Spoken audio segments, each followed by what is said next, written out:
BJP है इसके लिए सक्षम पार्टी है। तो इसका मतलब इस बार बीजेपी सरकार आनी चाहिए। माननीय माननीय प्रधानमंत्री जी मोदी जी जो है देखा नहीं, मैं कभी ट्रेन में सफर भी करता हूँ ना, मेरे बीच में अगर एक या दो फौजी होता है तो मैं अपने आप को बड़ा कंफर्ट फील करता हूँ। जी जी बिल्कुल। फौजी है, देश का रक्षक है, हमारा भाई है।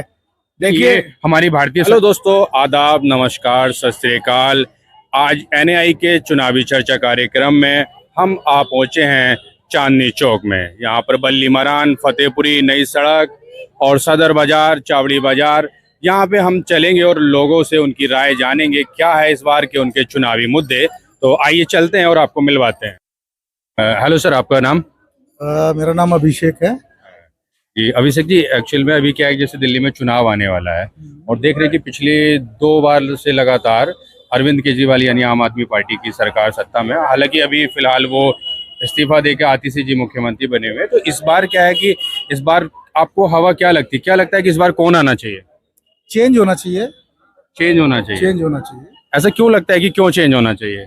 चलिए, अभी केजरीवाल जी, अब ठीक है, कुछ भी रीजन रहा हो, ठीक है, जेल गए तो बोला ठीक है जी, ये नहीं तो ये सही, ये नहीं तो ये सही, ठीक है। तो और दूसरी चीज ये है कि ऐसा भी नहीं है कि इन्होंने एक डिसाइड ये किया हुआ हो कि नहीं भाई ठीक है, मैं बैकएंड पे खेलूंगा और मतलब मैं एक पार्टी का नेता बन करके काम करूंगा और कोई और बंदा होना चाहिए। ठीक है, अगर मैं बाहर हूँ तो मैं ही प्रधानमंत्री हूँ। कहने का मतलब है बैक से वही प्रधानमंत्री है, बस सामने मुखौटा कोई और बना दिया। मुख्यमंत्री वही है, वही मुख्यमंत्री है, सामने से पीछे से किसी और को बना दिया एक मोहरा के रूप में। थोड़ा होना चाहिए। हाँ। तो मतलब आप क्या आम आदमी पार्टी में ही बदलाव चाहते हैं, कोई दूसरा चेहरा चाहते हैं, या आप पार्टी ही चेंज चाहते हैं?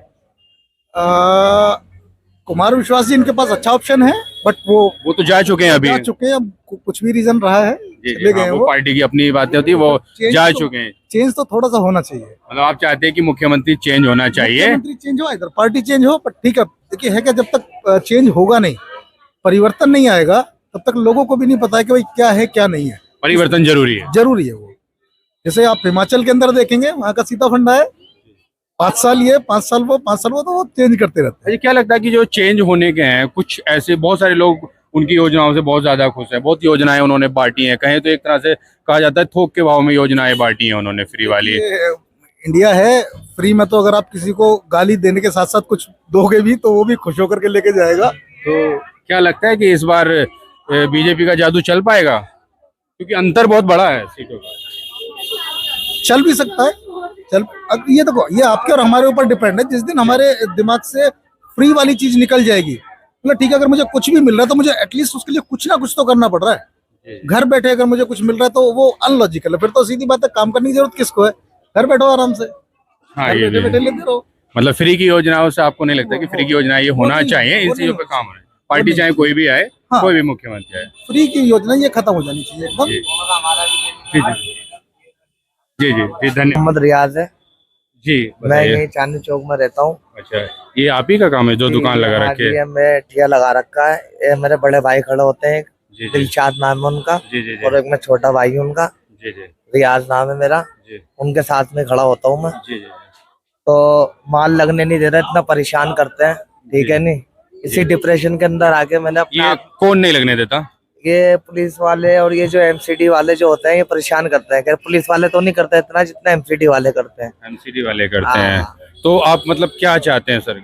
हम तो यही चाहते हैं जी, हम तो पुराने यहाँ पर सन 47 से रह रहे हैं यहाँ पर। सन 47 से यहाँ रह रहे हैं, यहीं पले बड़े हैं, यहीं हमारी जिंदगी बीत गई। हमारे बड़े ठिये लगाते थे, आज हम ठिये लगा रहे हैं। जब से ये रिनोवेशन हुआ है तो उसके बाद तो ये है कि दुकानों के सामने इस तरह लगाने का अलाउ नहीं है। इम्मीगल है, हम जानते हैं इम्मीगल है, हम इस बात को एग्री कर रहे हैं कि हम इम्मीगल लगा रहे हैं, लेकिन हमारे पास कागज है, पर्ची है, हमें जगह दे दो कोई और सी। मतलब किस चीज की पर्ची है आपके पास? हमारे पास यहाँ की पर्ची है जो माल लगाते हैं। कौन बना के देता है यहाँ की पर्ची? पहले की पर्ची बनी है, सालों के 20 साल पहले की पर्ची बनी है, 15 साल पहले। उसकी वैलिडिटी है? उसकी वैलिडिटी क्या अभी? मान्यता है उसकी, आज भी मान्यता। लेकिन अभी तो ये इस तरह यहाँ लगाना खत्म कर दिया, बंद कर दिया है। नहीं है, हाई कोर्ट में इसका, सुप्रीम कोर्ट में केस चल रहा है कई सालों से। हाँ, तो वो देखिए, उस पर कोर्ट अपना जो भी डिसीजन लेगा।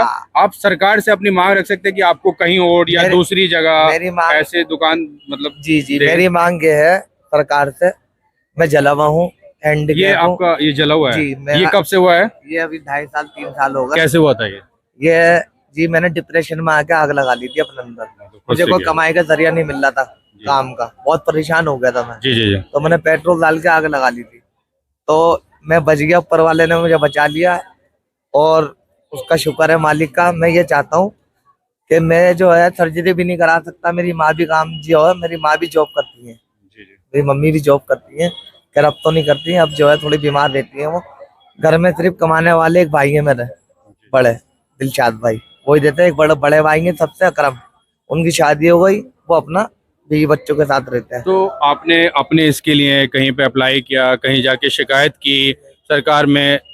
अभी तक तो कहीं शिकायत नहीं की, अभी तक तो जैसे गाड़ी चल रही है चला रहे हैं, पुलिस आती है, एमसीडी आती है, हटा लेते हैं। कहने का मतलब ये है, अगर सरकार को मुझ पे तरस है तो सरकार थोड़ा बहुत अगर मुझे कहीं रोजी रोजगार दे दे तो उसकी बड़ी मेहरबानी होगी। वोट है सरकार की। आपका? मेरे वोट मेरा आता नहीं है, आधार कार्ड वगैरह सब है। अच्छा, आधार कार्ड वगैरह है वोट नहीं है, आपका? मेरा वोट वोट बना हुआ अपने- नहीं है तो वोट देखिए, अपने नहीं है मेरा। सबसे पहले आज अब की बार आप अपना वोट बनवाइए, ठीक है, और वोट डालिए। और जो लोग भी सत्ता में हैं या जो अब चुनाव के बाद सत्ता में आएंगे, मैं उनसे कहना चाहूँगा कि ऐसे लोगों पे ध्यान दें।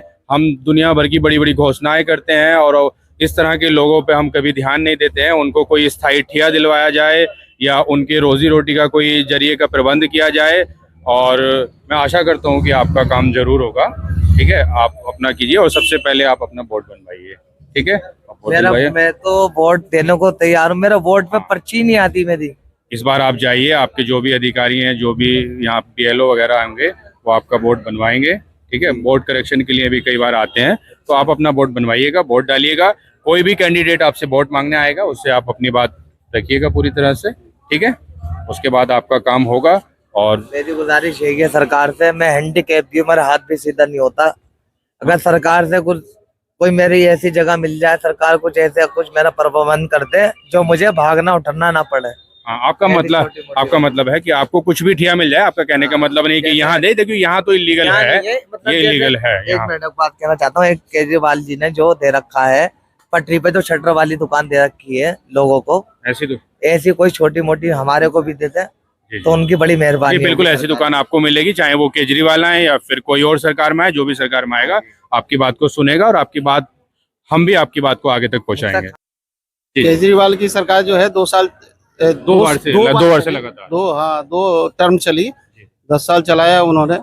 जो चलाया हम उसके ऊपर में कोई कमेंट नहीं करना चाहते हैं, लेकिन शीला दीक्षित की सरकार थी, उस समय बहुत बहुत काम हुए। कहने का मतलब आपके कांग्रेस की सरकार का? कांग्रेस की सरकार के। लेकिन ये है कि इन्होंने जो काम करा, ये जो मत इनको मिला या इन्होंने जो सत्ता में आए, उनका जरिया ठीक नहीं था। जरिया ये था इनका कि मुफ्त की रेवड़ी बांटो और सत्ता को ले लो।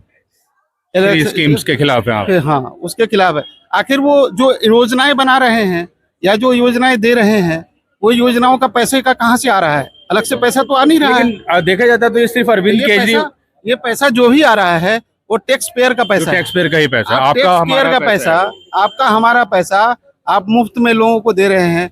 उनको रोजी रोजगार दीजिए, उनको कोई बिजनेस दीजिए, उनको कोई काम धंधा दीजिए, तो वो अपने स्किल को डेवलप करें। और जो बीजेपी का एम है, लेकिन इनका एम क्या है कि अपने जो है मुफ्त का दिखाओ। जैसे आप 20% सेल लगा दिया इन्होंने मार्केट में। सेल में आप जाइए, 50% का सेल, 50% की छूट। अरे वो छूट कहाँ से दे रहा है? वो घर से थोड़ी देगा। लेकिन वहाँ भीड़ लग जाती है, इसलिए लग जाती है कि लोग ये सोचते हैं कि हमको ये 20% मुफ्त में मिल रहा है। तो इस कारण से मैं इसके सख्त खिलाफ हूँ।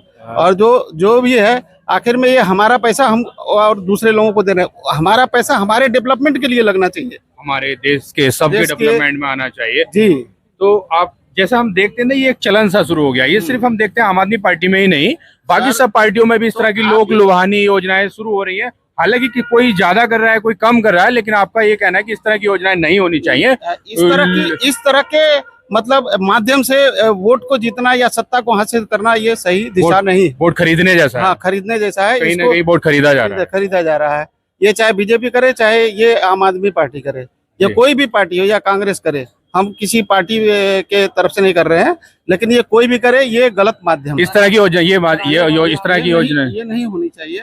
होना ये चाहिए कि आप पब्लिक खुश हो, हम खुश होंगे आपके काम से। आपका काम अच्छा होगा तो हम जरूर खुश हो जाएंगे, और खुश होंगे तो आपको वोट देंगे।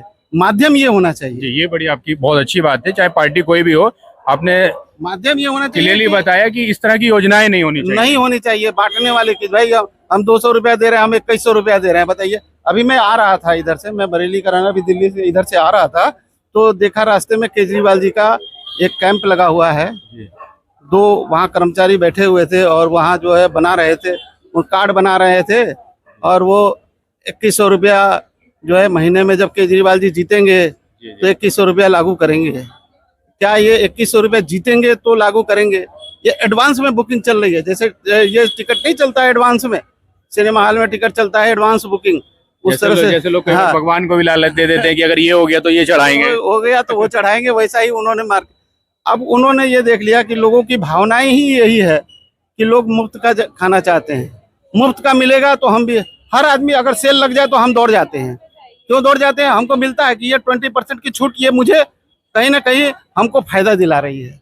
नहीं, ऐसा नहीं होना चाहिए। ये कोई गेम थोड़ी है, ये कोई बिजनेस थोड़ी है। अच्छा, जो इसी क्रम में हम देखें, इसी तरह की एक योजना जैसे राशन वाली योजना है, उसको आप कैसे देखते हैं? इसकी तरह ही देखते हैं या इससे कुछ अलग? ये आप सोचिए कि वो किस कंडीशन में लागू किया बीजेपी ने। ये देखिए, वो तो देश को बचाया। कोरोना के टाइम में किसी को रोजी नहीं मिल रही थी, सारे दुकानें बंद थी, सारे हॉस्पिटल बंद थे, कहीं इलाज के लिए लोग मोहताज थे, उस समय लोग मर रहे थे। उस समय से उन्होंने लागू किया। अभी भी जारी है योजना। वो इसलिए जारी रखा कि अब ये लोगों की जब उस तरह की मानसिकता होगी तो थोड़ा और सहायता दी जाए, और सहायता दी जाए। अब इसके पीछे आप बताइए, केजरीवाल जी पड़े हुए हैं। अब जहां वो 2100 रुपया दे रहे हैं, अगर ये 1100 भी न दे तो इनको कौन पूछेगा? तो फिर आपको क्या लगता है कि इस बार जो है, जो कौन इस चीज को रोक सकता है, और मतलब जो देश के विकास में कौन बेहतर योगदान दे सकता है? जहाँ उनका नाम इतना चलता है, जो देश में जाने के बाद में इनके हम लोग गर्व से कह सकते हैं कि हम इंडियन हैं, हम भारतीय हैं, हम भारत से आए हैं। और जो कि उन्होंने ऐसे ऐसे काम किए जिसको गिनाना तक मुश्किल बात है। इनके तो सपने की भी बात नहीं है, कांग्रेस की और आम आदमी पार्टी, मैं किसी भी पार्टी की बात बोलता हूँ, सपने की बात नहीं है। इराक में फंसे हुए छात्र, ईरान में फंसे हुए छात्र, कहाँ कहाँ जहाँ लड़ाइयाँ चालू हो रही थी वहां पर, यूक्रेन में फंसे हुए छात्र, ऐसे देश में जहाँ लड़ाई रुकवा करके अपने आदमियों को लेके आए। ये क्या कम बात है? प्रधानमंत्री नरेंद्र मोदी जी को आप जो है विदेश नीति के रूप में भी मजबूत नेता के रूप में देखते हैं? मजबूत नेता, उनकी पूरी कैबिनेट और उनकी नेता, उनका जो एक स्किल, उनके जो एक प्रतिभाशाली उनका जो व्यक्तित्व है, वो हमारे लिए ही नहीं, बड़े विदेशों में भी बड़े गर्व की बात है। जो लोग वहां भी रह रहे हैं वो भी बड़े गर्व से उनका आदर करते हैं। तो फिर इस बार दिल्ली में भी आप बीजेपी की सरकार बना रहे हैं? बिल्कुल नहीं, हम बना रहे हैं। हमारी मंशा है कि सरकार बने और चले, और ये मुफ्त की रेवड़ी बंद होनी चाहिए। और जो भी हम लोग, ये टैक्स पेयर का पैसा, उनका पैसा नहीं है, उनका अधिकार नहीं है। किसी का भी अधिकार है कि हम पैसा दे देंगे। आप क्यों दे देंगे? आप उसके क्यों अधिकारी हैं? उस पैसे को योजना में लगाइए। उस पैसे को जो लोग गरीब हैं, जो लोग व्यवसाय से हीन हैं, जो लोग हैंडीकैप्ड हैं, उनके लिए एक योजना निकालिए, उनके लिए माध्यम निकालिए कि उनसे उनका रोजी रोजगार बढ़ सके, वो कुछ स्किल डेवलप कर सके, वो आपकी मुख्य धारा में आ सके, वो आपके देश के लिए योगदान कर सके। इस तरह के वो योजना होना चाहिए। आपको हमको 221 रुपया देने से आपका जीवन चल जाएगा क्या? नहीं चलेगा ना। 221 रुपया कमाने वाला बना दीजिए। बल्कि आप ऐसा सोच लेंगे कि हमको 30 तारीख को आप पार्टी की तरफ से हमें 2100 रुपया मिल जाएगा, बेफिक्र बैठेंगे। अब हम आराम से बैठेंगे। क्यों खाएंगे? हम कमाएंगे, क्यों करेंगे? हमें 2100 की लालच हो गई तो वो हो गई। जब तक कोई डूबता नहीं है तब तक कोई हाथ पैर नहीं मारता है। कहीं ना कहीं इसका मतलब ये है कि इस तरह की जो योजनाएं हैं, इसमें लोग आराम से बैठे हैं, और जो हमारा विजन है, जो विकास की और हम चाह रहे हैं, वो चीजें नहीं हो पाएगी। उनका मंजिल ही नहीं है, उनका लक्ष्य ही नहीं है। कंफर्ट जोन में आ जाते हैं। कंफर्ट जोन में आ जाते हैं। ये तो मेरी ये मतलब जनता से भी गुजारिश है, और जो पार्टी आवे उससे भी गुजारिश है कि इससे हम लोगों को दूर बचना चाहिए। मुफ्त की रेवड़ी नहीं खानी चाहिए। भगवान ने 2 हाथ 2 पैर दिए हैं, तो हमको मेहनत करके खानी चाहिए। और हमको अपने देश के लिए, हमको ये जीवन मिला है, बहुत लंबा जीवन तो है नहीं, जितना भी वक्त मिला है हमको अपने लिए, अपने समाज के लिए, पहले अपने घर के लिए, फिर समाज के लिए, फिर देश के लिए हमको कुछ करके जाना चाहिए। चर्चा को आगे बढ़ाते हुए हमारे साथ मौजूद हैं। हेलो सर, आपका नाम? मेरा नाम दिनेश जैन है। दिनेश जैन जी, ये आपके हाथ में क्या हुआ है?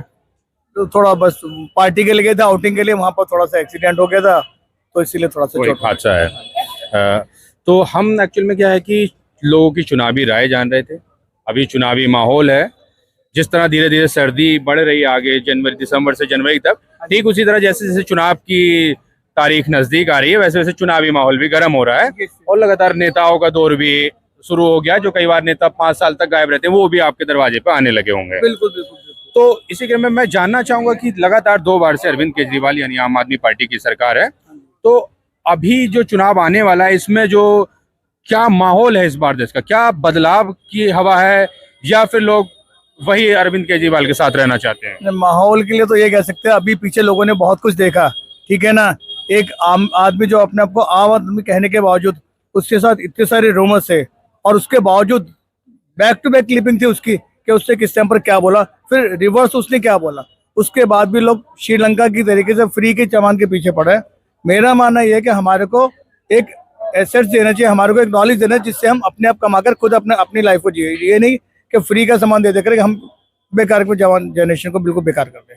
अगर आपको फ्री देना है, अबाउट 60 एज जो है उनको सबको तो मेडिकल फैसिलिटीज फ्री कर दो, जो कंफर्ट है उनके लिए ट्रैवल फ्री कर दो, उनको यात्राएं दो, लेकिन तो जवान को नई उम्र की लड़कियों को जो तुम फ्री कर रहे हो उससे क्या मीनिंग है, समझ नहीं आता। अच्छा, क्या हम जब देखते हैं कि चाहे वो अस्पताल की बात हो या और दूसरी जगहों की अगर बात करते हैं तो जिस तरह इतनी योजनाओं के ऐलान होते हैं, जैसे आपने बहुत सारा अभी बताया अस्पताल को लेके बताया, क्या ये एक्चुअल में मिल पाती लोगों को?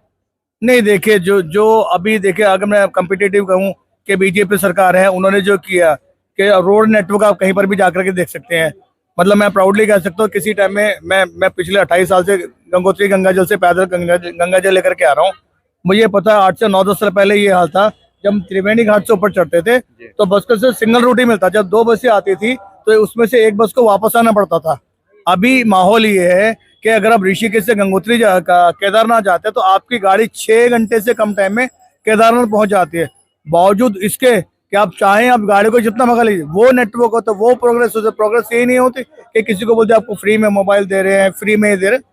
मतलब कहने का मतलब है कुछ बीजेपी सरकार में आधारभूत योजना हो या फिर जैसे दुर्गम पहाड़ी क्षेत्रों में भी रोड इंफ्रास्ट्रक्चर पे काम हुआ है, बहुत ज्यादा काम हुआ है। देखिए आज सीधा से ये कहते हैं कि पहले ये कहते थे कि आतंकी को घुस के मारो, अब तो सीधा ये कहा गया आपको प्रोग्रेस देखनी, किसी फौजी से पूछो, प्राउडली कहता है कि बादशाह जिस घर में आतंकी है उस घर को उड़ा दो।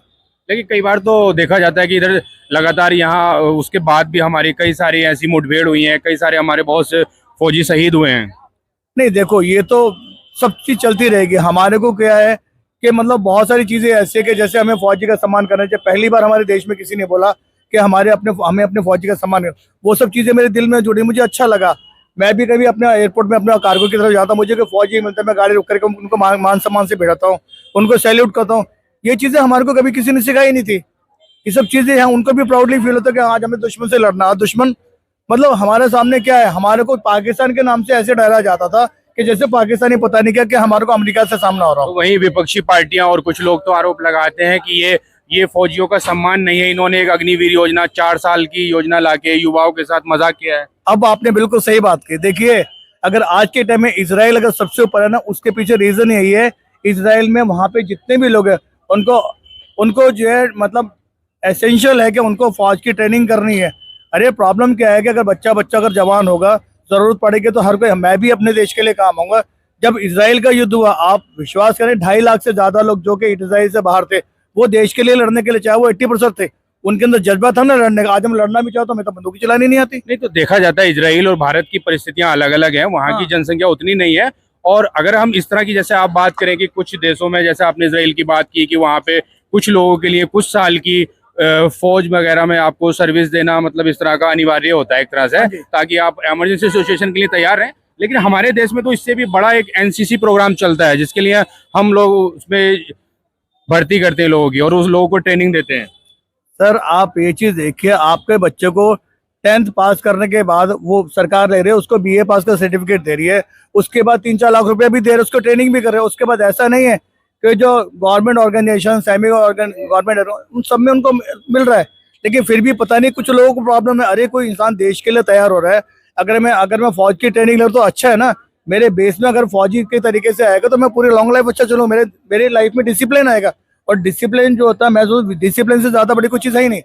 जिस इंसान की लाइफ में डिसिप्लिन, उसके लिए सब कुछ है। लेकिन कई लोगों ने इस पे सवाल भी उठाए थे कि जो लोग एक बार तमाम ट्रेनिंग्स लेके आएंगे, हथियार की ट्रेनिंग उनके पास होगी, फिजिकल ट्रेनिंग उनके पास होगी, तो एक बार वो समाज में आके कुछ विद्वेष टाइप का फैला सकते हैं, या समाज में मतलब लोगों के बीच में झगड़ा या लोगों पे दबाव बनाने जैसी घटनाएं सामने आ सकती हैं। ऐसा कुछ नहीं है। आप ये देखें कितने सारे फौजी हैं, मैंने तो कभी संस्कृति में है, जब हाँ। फौजी को देख के लोग, हमारे छोटे छोटे बच्चे भी होते हैं तो वो भी उनको सैल्यूट करते हैं जब सड़क से कोई फौजी की गाड़ियां निकलती हैं। वही चीज है ना। देखो एक इंसान अपने पूरे परिवार को, बीवी बच्चों को छोड़ के वो देश के लिए लड़ने के लिए जा रहा है। कुछ बेवकूफ लोग ये कहते हैं कि फौजी तो मर ही मरने के लिए। अरे तुम अपने घर से अपने बच्चों को निकाल, मेरा कजन ब्रदर है, he is a doctor lieutenant colonel, वो एजुकेशन कोर में है, उसकी माइंड पे इतना पैर टूटा था, उसको देख के मुझे प्राउड फील होता है कि मैं एक फौजी का भाई हूँ। जी जी बिल्कुल, ठीक है, मुझे पता है फौजी का दर्द क्या होता है, उसकी वाइफ, उसके बच्चे। हमारे देश में फौजी होना बहुत सम्मान का विषय समझा नहीं है ना। हमारे लोग कहते हैं क्या इन्होंने सर्जिकल स्ट्राइक किया, ऐसे बेवकूफ बैठे, क्या इन्होंने सर्जिकल स्ट्राइक किया, जाके सबूत। अरे तुम क्या सबूत मांग रहे हो? एक बंदा अपनी जान पर लड़ गया, जो दुश्मन देश है वो डर गया, उनके साले 400-500 लोग मर गए, उसके बाद तुम सबूत लेकर आओ। जी जी बिल्कुल नहीं सर, मांगे सर, लोग सबूत मांगते हैं, बहुत सारे लोगों ने मांगे गए सर्जिकल स्ट्राइक को लेके भी बातें हुई थी। अगर हमें देश से प्यार करना है ना, तो हमें देश के लिए लड़ना पड़ेगा। जो देश के खिलाफ है हम उसके खिलाफ बोलना पड़ेगा। वो खुद देखे अपने गिरबान में जाकर उसने किसके लिए क्या बोला। आज तक ये बता दे, आज से पहले कोई पीएम ऐसा था जिससे कि सारी की सारी दिवाली फौजियों के साथ मना। एक भी पीएम मुझे बता दीजिए कि जिसने बॉर्डर पे जाके फौजियों के साथ बैठ के उनको मिठाई खिलाई, उनके साथ। एक भी नहीं बताते। उसने खुद ये बताया कि फौजी का सम्मान। कुछ लोग तो मोदी जी को भी कह देते हैं कि जाके बिरयानी खा के आते हैं। देने दो भाई, हम लोग हर किसी को मौका दे रहे हैं। हमने तो हमारे देश में तो क्लियर बोला था पाकिस्तान को, तुम हमारे साथ मिलो, देखो तरक्की क्या होती है, हम तुम्हें बताते हैं। आज वो परमाणु बम की धमकी देता है, जबकि उनके घर में खाने के लिए आटा नहीं। पाकिस्तान से तो हमारी कोई कंपेयर ही नहीं है। बस वही है ना, कुछ लोगों ने जबरदस्ती पाकिस्तान के नाम पे आपने देखा होगा, जब कहीं रेसलिंग वगैरह होती है, पहलवान होते हैं, तो कई बार जो बड़े पहलवान होते हैं उसको पता होता है कि वो सामने वाले पहलवान से जीत जाएगा, लेकिन वो नहीं लड़ता। क्यों? क्योंकि उसको दिखा है कि ये उससे कमजोर है। तो पाकिस्तान से तो हमारी कोई कंपेयर नहीं। लेकिन कुछ लोग कहते हैं कि कुछ लोग क्या, बहुत सारी न्यूज भी हैं कि चाइना जो है लगातार गलवान में आगे बढ़ रहा है, इस पे क्या कहना? सर आप ये देखिए, गलवान में भी बाकायदा हमारे फौजियों ने बोला था कि उनके जो सैनिक है, इवन चाइना ने ये बोला था कि हिंदुस्तान की फौज हमारे को मिल जाए तो दुनिया में किसी भी देश को हम जीत लेंगे। हमारी जो फौज है, हमारी फौज है भावनात्मक रूप में हमारी फौज बहुत मजबूत है। हाँ जी बिल्कुल ठीक बात है। गलवान में भी हमारे सैनिकों ने 3-3 4-4 उनको मार के भगाए। वो तो एक संधि है, पिछले टाइम की संधि करके उसका रन ऐसा है। नहीं तो ये देखो ना, जिस जगह पर पहुंचने का हमारे को 8-9 घंटे लगते थे, आज के टाइम में 15 मिनट में पहुंच रहे हैं। आज से पहले ये सब चीजें क्यों नहीं सोची गई? एक देश जो कि कहता था कि वो बहुत बड़ा उसके ऊपर, आज जो बिना लड़ाई भिखारी कैसे बन गया? एक स्ट्रेटेजी है ना। आज जिन देशों में मोदी जी ने घूम करके हैं, उन देशों ने कहा मोदी साहब अगर आपसे नहीं संभाला है ना, आप एक बार ही कहते हैं ना, हम आपकी तरफ से लड़ने के लिए आएंगे। अरे अभी तक लोग बेवकूफ कहते थे ना, मोदी तो जाके घूम रहा है। अरे घूमने का कोई तो है आज तक ऐसी जगह पर जहां पर किसी ने कभी किसी को पूछा ही नहीं। ऐसा क्या है, दूसरी दुनिया के दूसरे देश के लोग हमारे पीएम के पैर छू रहे हैं। अरे कुछ तो है स्वच्छ भारत, आप क्या क्या कहोगे? बेटी बचाओ। किसी ने स्वच्छ भारत मिशन, एक इंसान के दिल में भावना जागृत कि सालों कूड़े को हम नहीं रखने देते हैं। किस चीज को लोग ऐसी बड़ी नई पहल की है मोदी, ऐसी चीजें जो कि हमारी किसी ने सोची नहीं थी। अरे ट्रिपल तलाक के लिए उन्होंने सोचा, क्या मुसलमान बहनें हमारी बहनें नहीं? उनके तरफ को किसी ने क्यों नहीं समझा? ये सब उन्होंने, ऐसा तो नहीं कि किस चीज के ऊपर कोई बात, बड़े फैसले लिए, बहुत सारे फैसले लिए, बहुत सारी चीजें। बाकी देखो, समझने वाले तो समझ रहे हैं, नहीं समझने वाले नहीं समझेंगे। तो फिर आपको क्या लगता है कि इस बार जो है दिल्ली में फिर से बीजेपी परचम लहराएगी? देखो जी, हमारे यहाँ पर भूखे नंगर कंगलों की कमी नहीं है। कुछ लोगों को चाहे करोड़पति क्यों ना, उनको फ्री का तुम 2 रुपए की चीज खिला दो, वो कटोरों लेके वहीं भीख मांगने चले। कहा जाता है, बात भूखे न हुई जो आपने बात कही, लेकिन कहा जाता है कि जो दिल्ली का वोटर है वो सबसे ज्यादा जागरूक वोटर है। जागरूक होता तो ऐसा होता ही नहीं ना बॉस। आप एक बात बताओ, देखो अमानतुल्लाह खान ने क्या हाल किया था, आम आदमी पार्टी के कितने विधायक क्या है क्या नहीं, उन्होंने क्या किया दिल्ली के अंदर। देखो यूपी में करके दिखाना, यूपी में कोई पत्थर उठाकर दिखाए, बता दो उसको। यूपी से 2,500 लोग आए थे यहाँ पे, उनको वापस नहीं जाने दिया था योगी बाबा ने। आज वर्ल्ड की सब कंट्रीज कह रहे हमें तो योगी मॉडल चाहिए, हमें तो बुलडोजर बाबा चाहिए। दिल्ली में क्यों नहीं चल पा रहा है? दिल्ली में भूखे बैठे हैं ना, उनको तो पैसे से मतलब, कहते भाड़ में क्या देश, भाड़ में लोग, हमें तो भैया भूखा मरना, हमें तो खाने के तो मतलब आप भी इस बार मान रहे कि नहीं बन पाएगी सरकार बीजेपी की? भाई हमारा तो 100% मोदी जी के साथ है। अच्छा चलिए, मोदी जी के साथ हैं, अगर आप दिल्ली में बीजेपी देखिए जिस तरीके से इनकी फजीती हुई है, इस बार इनके चांसेस बहुत कम है, क्योंकि अभी तक लोग बहुत ज्यादा समझ चुके हैं। बाकी जो लोग सो रहे हैं, जो भूखे हैं, उनको कोई कुछ नहीं कर सकता। तो लास्ट में सर यही बता दीजिए आप कि क्या इस बार बीजेपी की सरकार बन पाएगी दिल्ली में, क्योंकि अंतर बहुत बड़ा है। नहीं, अंतर बहुत बड़ा है। लोगों ने इन सब चीजों में बहुत कुछ देखा है, मोदी की देश की ताकत देखी है। हमारे साथ 3 बार ही ऐसे केसेस हो चुके हैं, चाहे तुम्हारे अफगानिस्तान का युद्ध हो या रशिया यूक्रेन का हो, कहीं का भी हो, लोग पाकिस्तान के लोग भी हिंदुस्तान का झंडा लेकर के आ रहे हैं। अरे ऐसा नहीं, तो देखिए जो दिल्ली की जनता है, अगर हम बात लोकसभा चुनाव की कहें, ऐसा कहा जाता है कि जो दिल्ली की जनता है बहुत पढ़ी लिखी जनता है। वो एक अंतर्राष्ट्रीय यानी प्रधानमंत्री के तौर पे तो नरेंद्र मोदी को स्वीकार करती है, लेकिन दिल्ली में जो है वो मुख्यमंत्री के रूप में अरविंद केजरीवाल को देखना चाहती है। सर अभी इन सब चीजों के बाद भी अगर देखना है, अब यूट्यूब पे सारे कंपैरिजन है ना, आप कंपैरिजन देखिए, कौन बता क्या कह रहा है, क्या कर रहा है।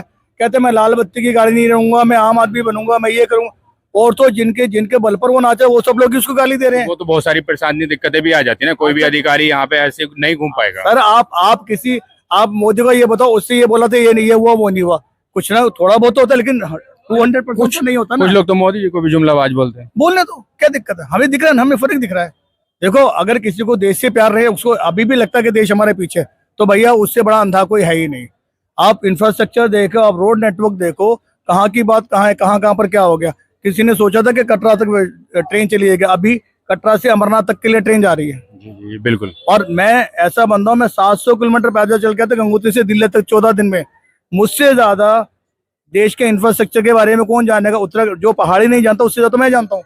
जी बिल्कुल। आप जो बंदा 700 किलोमीटर, उसको बताएगा ना इंफ्रास्ट्रक्चर क्या है। पहले साले रोड ही नहीं होते थे जी। अब तो सब जगह पर रोड है, सब जगह पर बिजनेस है, सब जगह पर डेवलपमेंट है। आज कोई बच्चा खड़ा होता है, किक मारता, सीधा गंगोत्री गोमुख चला जाता है। चलिए फिर आखिर में आप बता दीजिए कि दिल्ली की जनता को क्या संदेश देना चाहेंगे, क्या अपील करना चाहेंगे। वैसा देखो, अगर देश है तो सब कुछ है, देश नहीं है तो कुछ नहीं है। हम बहुत बढ़ चुके हैं, बहुत कट चुके हैं, अब हमें कटना नहीं चाहिए। कोई कटे कोई मरे, हम तो कटने को तैयार नहीं है, हम बटने को तैयार नहीं है। जी वंदे मातरम। ठीक है, धन्यवाद सर। Thank you.